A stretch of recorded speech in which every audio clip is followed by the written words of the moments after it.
It was cloudy, with a temperature of 38. At Des Moines, rain and fog were reported, with a temperature of 39.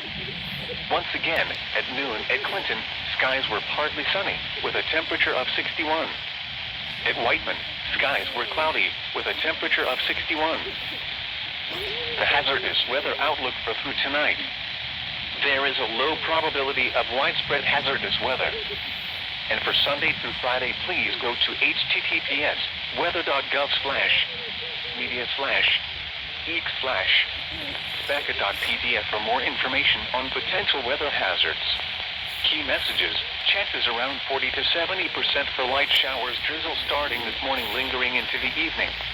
Snow flurries possible Sunday morning, coldest temperatures of the season so far begin Saturday night and linger into early next week.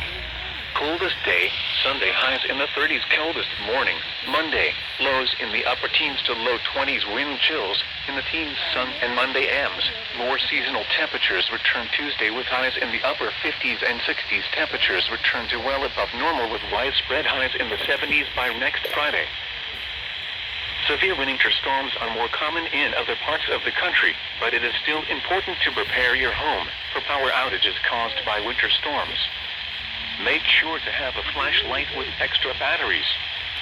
Store extra food and water, including high-energy snacks that requires no cooking. Get your fireplace in working order or have a space heater ready in case you lose power to your furnace. This is National Weather Service NOAA Weather Radio, KZZ39 near Clinton, Missouri. The current time is